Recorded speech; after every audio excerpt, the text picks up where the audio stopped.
Good day, everyone, and welcome to today's PJT Partners second quarter 2025 earnings call. Today's conference is being recorded. At this time, I would like to turn the conference over to Ms. Sharon Pearson, Head of Investor Relations. Ms. Pearson, please go ahead, ma'am. Thank you very much.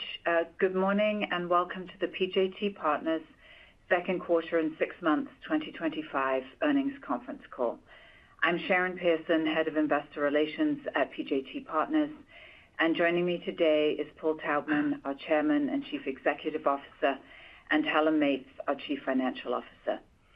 Before I turn the call over to Paul, I want to point out that during the course of this conference call, we may make a number of forward-looking statements. These forward-looking statements are subject to various risks and uncertainties, and there are important factors that could cause actual outcomes to differ materially from those indicated in these statements.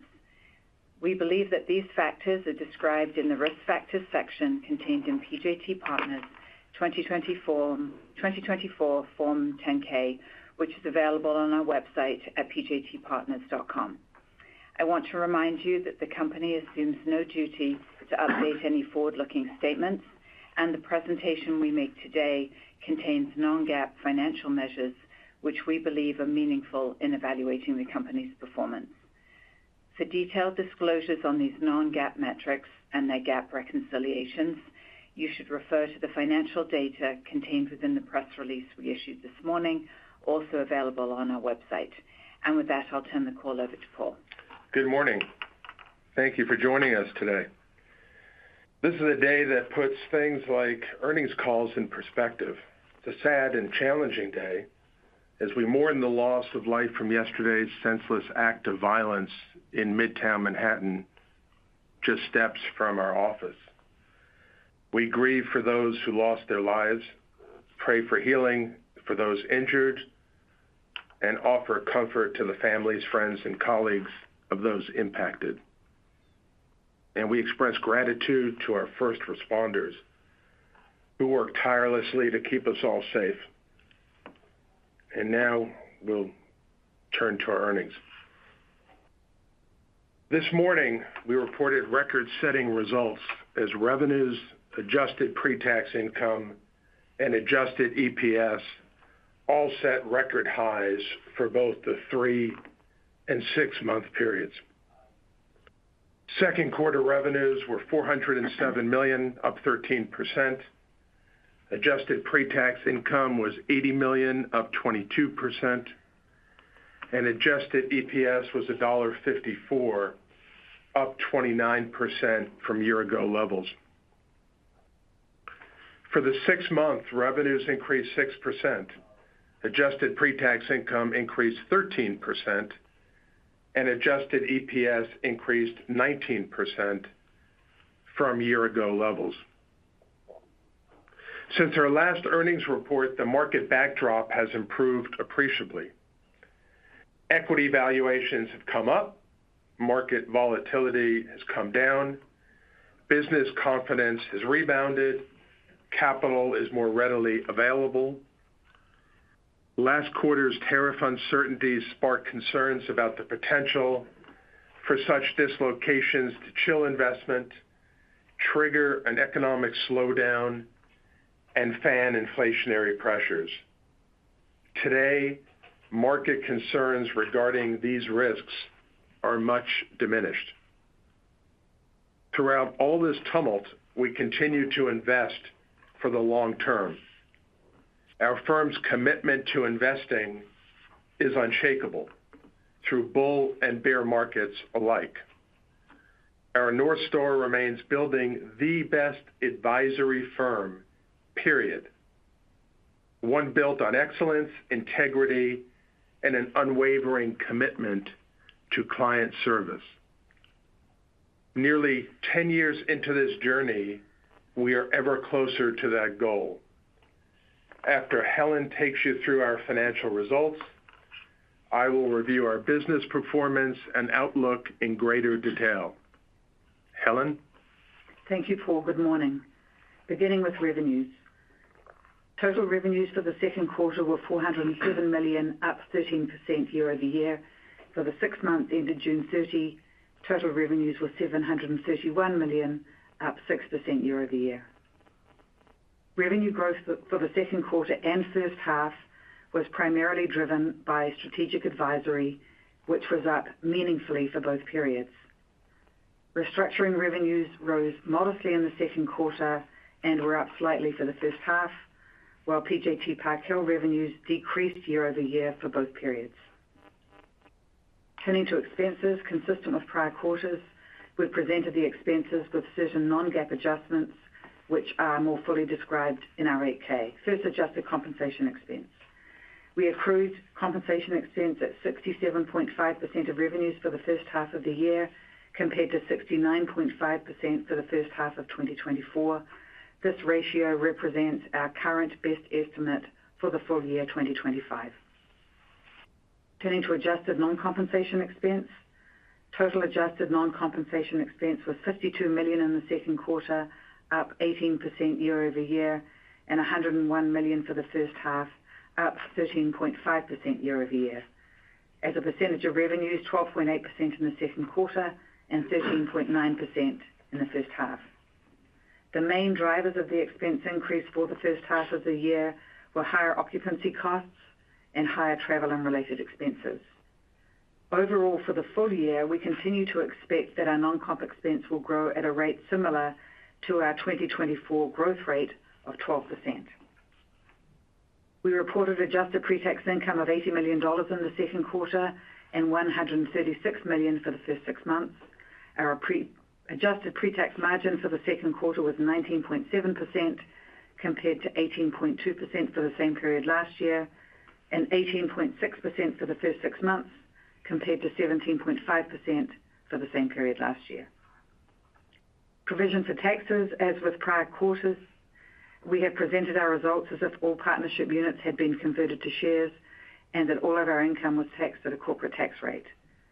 Our effective tax rate for the first half of 2025 was 16.5%, and this is our current estimate for the full year. Our adjusted if converted earnings were $1.54 per share for the second quarter, up 29%, and $2.59 per share for the first 6 months, up 19% from the same periods last year. For the quarter, our weighted average share count was 43.4 million shares, up 1% versus a year ago. During the second quarter, we repurchased the equivalent of approximately 642,000 shares, primarily through open market repurchases. Our repurchases in the first 6 months of the year totaled approximately 2.1 million shares. On the balance sheet, we ended the quarter with $318 million in cash equivalents and short-term investments, and $461 million in net working capital, and we had no funded debt outstanding. And finally, the board has approved a quarterly dividend of 25 cents per share. I'll now turn back to Paul. Thank you, Helen. Beginning with restructuring, we continue to experience elevated levels of liability management activity as an expanding quantum of outstanding debt, elevated interest rates, and increasing economic and technological dislocations have increased demand for best-in-class liability management and restructuring advice. In this period of heightened activity, our restructuring team continued its market leadership, ranking number 1 in announced and completed U.S. and global restructurings for the first half of 2025. Our restructuring team also continued its track record of exceptional financial results, with first half revenues bettering last year's record performance. Our current expectation is for full-year restructuring results to at least match last year's record levels. Turning to PJT Park Hill, the primary fundraising environment remains challenged, as historically low levels of capital return, coupled with a market increase in first-time fund launches, have contributed to a significant supply-demand imbalance.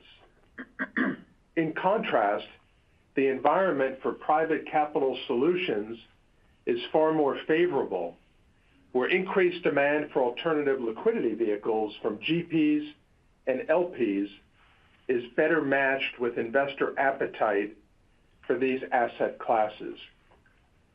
For PJT Park Hill, both second quarter and first half revenues were below last year's results, principally due to timing of closings. However, we expect our strong pipeline in both primary and private capital solutions to result in stronger performance in the second half. Turning to strategic advisory.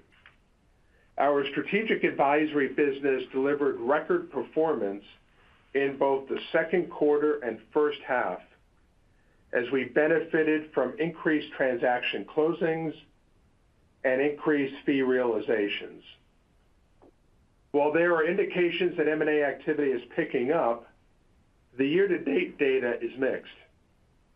Although annualized global announced M&A volumes are up 20%, the annualized number of transactions is down 15%. Of greater consequence, global M&A activity remains near record lows when measured relative to total equity market capitalization, or GDP. We've consistently maintained that in a world that is speeding up, companies need to respond more quickly to changes in their operating and competitive environment. This in turn requires companies to be more active strategically. Elevated economic and regulatory uncertainty has impeded much of this strategic interest from being acted upon. As some of this uncertainty has dissipated and the business environment has become more favorable, we now see a more constructive environment for companies to pursue their strategic ambitions. And our pre-announced strategic advisory pipeline now stands at record levels. We continue to position ourselves for a return to more normalized levels of M&A activity. This quarter, 4 new strategic advisory partners will be joining. As we look ahead, reiterating our prior commentary, strategic advisory will be up strongly from 2024's record levels, while restructuring and PJT Park Hill are expected to deliver results in line with last year's record levels. As before, we remain confident in our near, intermediate, and long-term growth prospects. And with that, we will now take your questions. Thank you very much, Mr. Taubman. Ladies and gentlemen, at this time, the floor is open for your questions. To ask a question, please press star 1 on your telephone keypad, and to get out of the queue, press star 2. We'll go first this morning to James Yarrow of Goldman Sachs. Good morning, and thanks for taking the questions, Paul. Maybe I could just start with sponsor M&A. Sponsors have remained slower in transacting, but obviously do have a lot to sell or IPO. In your analysis, do many of these assets now have enough EBITDA that they could actually be sold for a gain? And maybe you could just comment based on your dialogues when you expect sponsor sell sides to start to come back to the market more fully. Well, I think we're seeing an increase in sponsor activity across the board, and it's been challenged for a variety of reasons, and the release valves are starting to evidence themselves across the board. So while the IPO market is far from robust, it's been meaningfully more receptive to initial public offerings in recent months, which has created an opportunity to create liquidity events on portfolio companies. That's the first point. That's a necessary condition to get the return of capital right. And what we've always said is you got to get the return of capital right so that there's the confidence to deploy increasing quantums of capital. The second is the credit markets have become more accommodative. There's been more evidence of dividend recap transactions, which have also been a release valve. I think the third is strategic interest in a number of portfolio companies which have been expressed but then sort of retreated around Liberation Day because of all of the uncertainties created by the proposed tariffs. As that uncertainty recedes, I think strategics are taking a fresher look at some of those portfolio companies.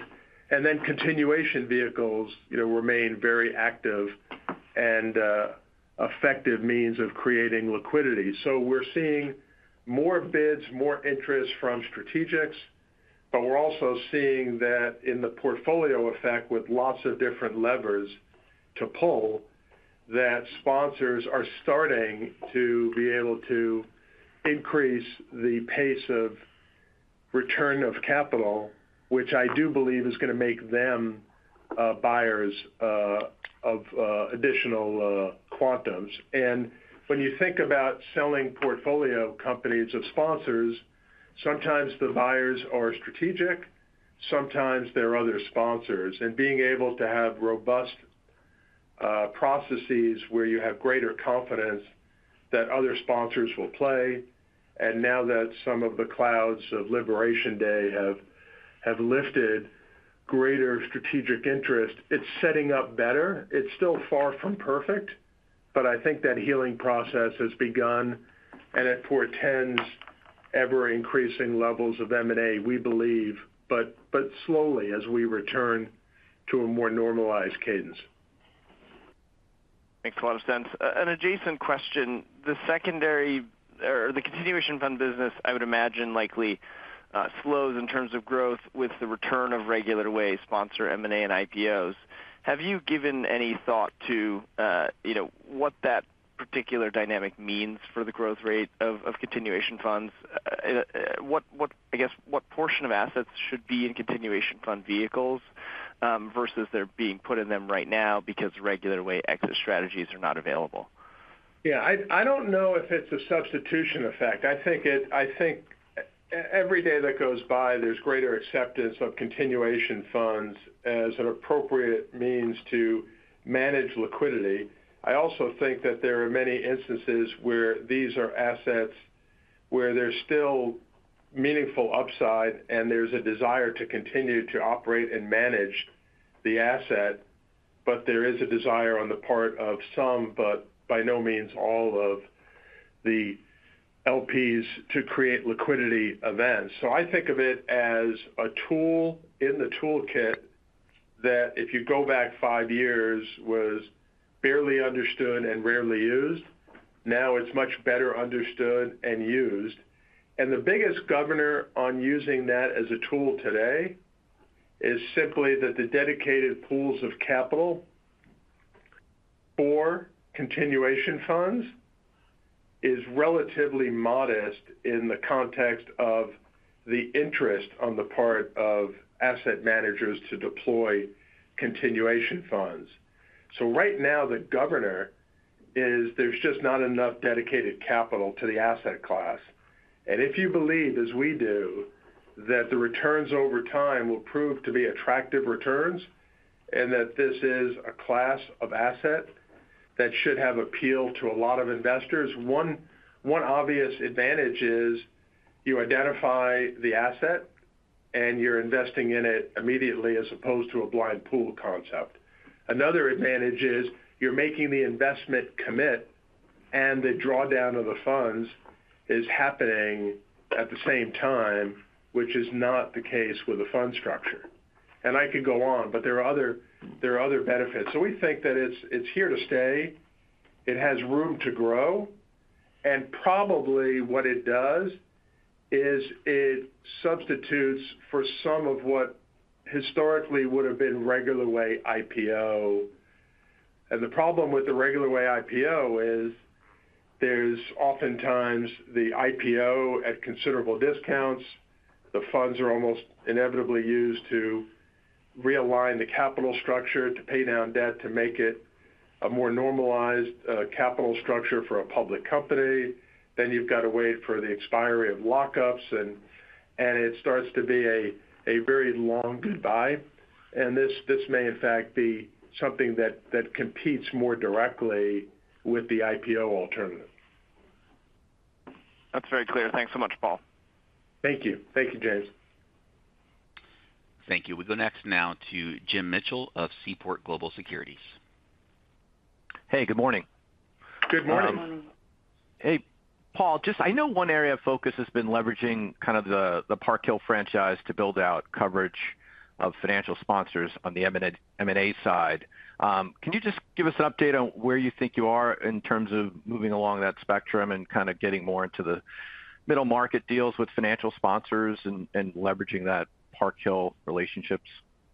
Yeah, we're still in the early days of that, but there are many different ways in which those relationships come together.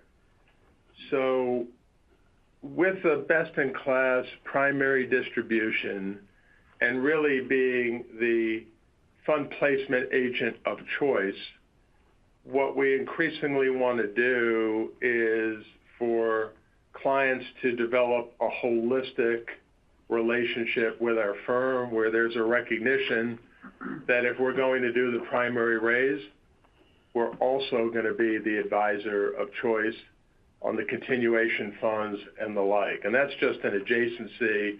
We're having a holistic conversation with the fund manager makes all the sense in the world. And then on top of that, as we are increasingly sought after to do capital raises that oftentimes are difficult to raise the quantum of capital that might have been desired, but there's a recognition that we can deliver more capital than anyone else. It's to have those more holistic conversations about ways in which our strategic advisory colleagues can jointly cover that client, and then also have dialogues related to how they think about the GP itself, stake sales, liquidity events, and the like. So we're increasingly having those holistic conversations, and I think it's begun to bear fruit. But when I think about where we are, we're meaningfully advanced from when we started the firm. We still have an awful lot of ground to cover before we fully mine that opportunity. So I still think we're early days.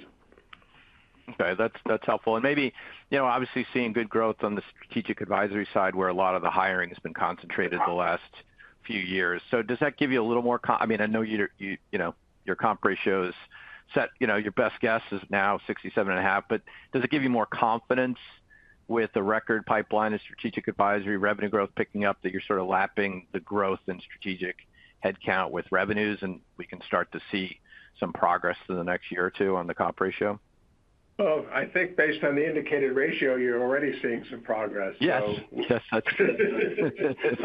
We want more.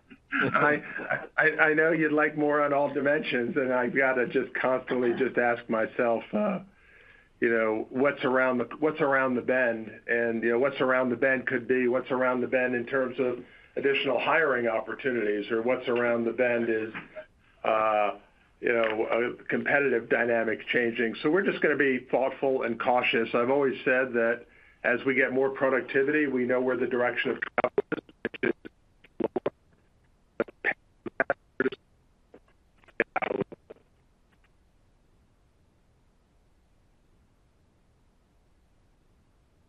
And Mr. Talman, it appears we have lost you on the main line. If you could switch to the backup line.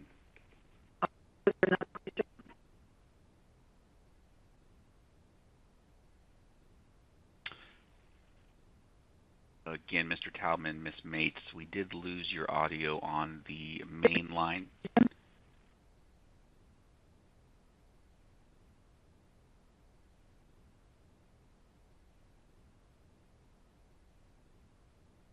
And still not hearing you, Ms. Mates, Mr. Talman.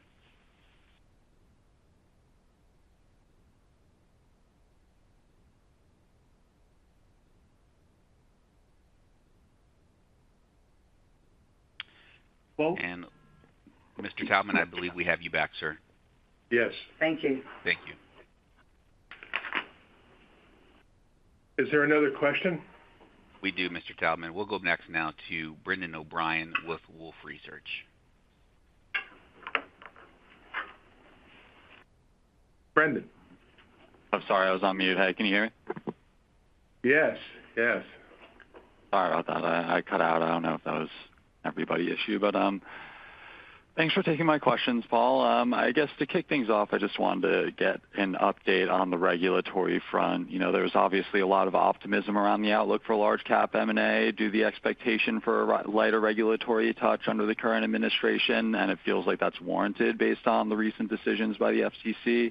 However, just based on your conversations thus far, would you say that C-suites are now more willing to push forward with large-scale transactions than they were before?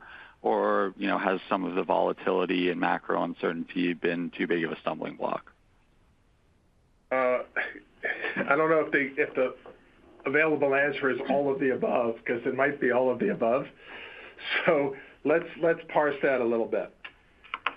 There's no doubt that in totality, the regulatory approach of this administration is more conducive to M&A consolidation combinations than the prior administration. That's good news. Number two, I think there is more willingness on the part of this administration to negotiate remedies as opposed to having an up or down approach to some combination. So there is the sense that for the right package of negotiated points, the right behavioral remedies, you can secure approval. That's a good thing. On the other hand, there are industries, I believe, where they are consumer-facing, where they may well affect the price consumers pay, where there continues to be a very heightened sensitivity. Things like certain retail consolidation and the like. I think media continues to be its own area of inquiry from the SEC, from the FCC and the like. So it's not clear that all industries are demonstrably easier to have line of sight to consolidation transactions than before, but the direction of travel is definitely better. The other sort of overlay here is until there really is a sense that the timelines from signing to closing are demonstrably shorter. And it's difficult for this administration to really deal with that directly because in many of these situations, you're dealing with many regulatory bodies around the world who have their ability to put their voice out there. You're seeing still what are, by historic lenses, long closing periods. And in a world that moves around quite a bit, that is volatile, having the commitment to acquire businesses where even if you have high degree of confidence, you'll ultimately be able to complete the acquisition. If you have elongated processes and prolonged delays, the type of business momentum that you start out with at closing may be very different than what you anticipated. And I think that that has subtly made on some of these big deals, just getting the right price where there's enough risk reduction reflected in the price because of the fact that even if the acquisition makes sense, you may end up with 12 to 18 months where you're in no man's land, that does harm the health of the business that's received. I think that that's complicated things in a subtle way. So bottom line, we're in a better place than where we were in the prior administration. We have clarity. There's a greater sense of willingness to negotiate remedies. More industries, more situations are likely to go through on an expedited basis. But it's still, in certain industries or in certain politically sensitive areas that may also invite regulatory scrutiny from other areas of the globe, it still makes large transactions quite complicated to effect.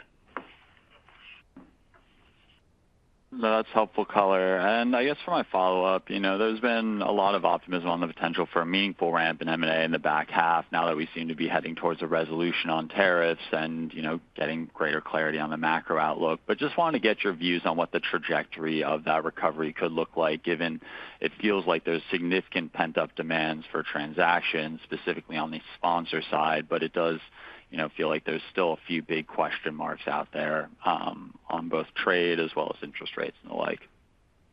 Okay, I'm going to try and rephrase the question because you came across a little glitchy. And I think it was really just saying, look, there seems to be a general sense that the direction of travel for M&A is up and to the right. But can you sort of draw it out a little bit as to what that trajectory is likely to be? I think it's going to be a gradual plus, and gradual in the sense that I think all of these clouds are lifting, slowly but surely, and that would suggest that it's going to be a prolonged period of just slow, gradual improvement. The plus is, I've always said that what makes M&A different is many things, not least of which is the competitive responses. And in situations where your competitor makes a bold strategic move, the likelihood that there's a competitive response and a follow-on transaction in an industry is high. So I kind of think that this is a gradual build as it relates to some of these storm clouds continuing to lift. And every day it seems recently there's just a little bit more clarity, a little less volatility, and a little bit more comfort. But I think that plus is, I expect that in certain industries and the like, you're not going to see one transaction that's been on the drawing board. You're going to see the second and maybe even the third as competitors were more comfortable with the status quo when no one was moving. But if there's a competitive response, the need to respond in kind is probably greater. Great. Thank you for taking my questions. Thank you. Thank you. We go next now to Alex Bond of KBW. Hey, good morning, everyone. Thanks for taking my questions. Maybe just moving back to Park Hill and the fundraising business. So your placement fees were up quarter over quarter, but you did call out that the broader fundraising backdrop remains challenging. So just curious, to what extent that you may have seen an improvement here in the recent weeks as the macro backdrop has improved there. And then you also mentioned that you expect, both the primary and private capital contribution to improve for Park Hill in the second half. But just trying to get a sense of if you think that contribution might be more weighted towards the private capital side, given, the challenging fundraising backdrop. Thanks. Right. I think it's both. I think we're just dealing with the fact that there is lumpiness in these capital raises, and if things get pushed out a little bit, they don't show up in Q2, they're showing up in Q3 and Q4. So we look much more at all the transactions, whether they're private PCS transactions or fund placement on the primary side, as to how many fundraisers are in flight. And that number continues to build on both sides, notwithstanding the challenging conditions on the primary side. So we think that because of just the cadence of transactions and transaction closings, it's likely to be more in the back half of the year than in the first half of the year. But I also think that structurally, the secondary business is just in a better place because there is a better matching of supply demand. And what you're seeing on the primary side continues to be that everyone wants to fundraise. And in fact, there are even more managers out trying to fundraise, but allocated capital to the asset class is diminished. And as a result, it's made fundraisings more challenging. It's taken longer to get deals done, and it's less likely to have an oversubscription than it would have been before. So the opportunity for positive surprises is reduced. The flip side is, in a world where it's more difficult to raise primary capital, and primary capital is the lifeblood of the alternative asset managers, then the flight to quality is greater, and that's been a benefit for our PJT Park Hill team. Got it. No, thanks. That's helpful color. I will jump back in the queue. Thanks, Paul. Thank you. Thank you. We go next now to Devin Ryan of Citizens. Hey, thanks. Good morning, everyone. Good morning, Devin. How are you? I'm doing great. Just got a bigger picture question, Paul, just around kind of the PJT franchise today and what you guys have built over the past handful of years. Obviously, the firm looks different than 2021, kind of the prior kind of peak cycle, and a number of groups that you have today are much bigger from an industry perspective than they were kind of during that time. So let's just maybe get a little bit of sense of where you feel like you're really getting some network effects on that scaling, kind of if you just give us, whether it's industries or the sectors or geographies, kind of where you feel like you're seeing evidence of network effects, and then maybe areas where you feel like there's been a lot of investments made, the momentum maybe hasn't come through yet to the public, but you're really optimistic about. Thanks. Sure. Well, the reality is every day there's evidence of the network effect, literally every day. So if I go through my emails every single day, there is a connecting of dots. The call comes into one area. There's expertise. There's a relationship. They'd like to be introduced to partners in another part of our business. We identify situations. We're trying to connect dots. And where in earlier days we might have had a relationship at the C-suite, now we have a relationship with the C-suite and the board, and it's more likely than we've presented to one of the companies where one of the board members has recently experienced our advice and capabilities. So that network effect is in evidence every day, but like everything else, it takes time for it to fully be developed. So we see it every day in our ability to collaborate across geographies, across industries, across different touch points. At companies, we're seeing more conflict adjudication because we may have opportunities to represent a group of creditors. At the same time, we have a strong relationship with the debtor. We're getting all of that benefit, but I still think we're really early days compared to what our vision for this franchise can be. And when you think about it by geography or industry, there are places where we really haven't made any effort at all. So that's just complete white space.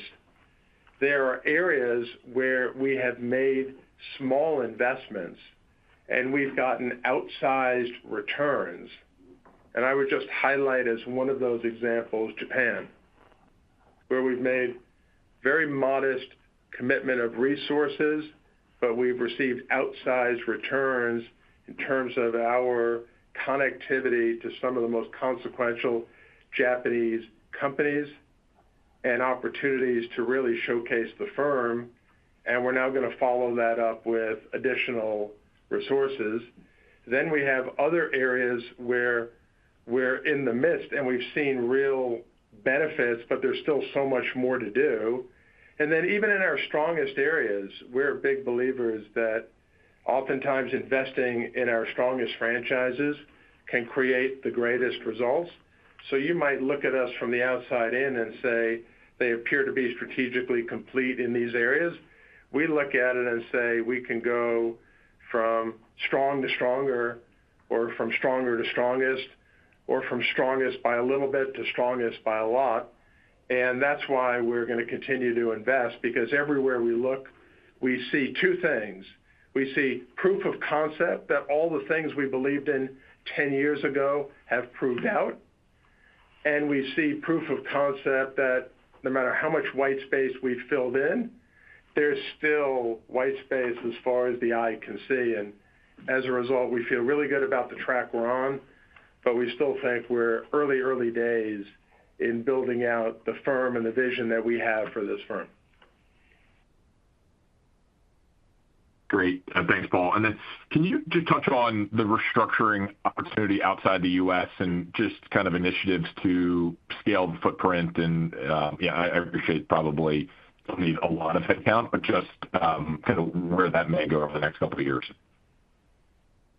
Well, a lot of that, if you just, we couldn't agree more. And if you just look at, the increased investment that we've made in various European countries, the opportunity to do more in France, to do more in Germany, to do more across Europe. As our footprint grows, as our strategic connectivity increases, the opportunity to do more on the liability management side in Europe increases. We have significant commitment to the Gulf region. The opportunity in the Gulf to do more is considerable. We have a small but highly successful commitment to non-Japan Asia, and those opportunities have already produced great results. There's an opportunity to do more, and there's an opportunity to do more in Japan. So everywhere we have had footprint and connectivity and success outside of liability management, we're now spending time trying to make sure that those opportunities we're in front of and that we're bringing our teams to those opportunities. And as a result, I think there's opportunities for us to take that liability management practice that's outside the U.S. and make it multiples the size of what it is today. That's great. Thanks for taking my questions. Appreciate it, Paul. Absolutely, Devin. Thank you. And ladies and gentlemen, that does conclude our question and answer period. I would now like to turn the call back over to Mr. Taubman for any closing comments. All right. Well, hopefully you all could hear us, and we appreciate your support and your interest in our company. And we look forward to reconvening in 3 months when we'll report our third quarter results. So again, thank you for your support and your interest, and we wish you a good day.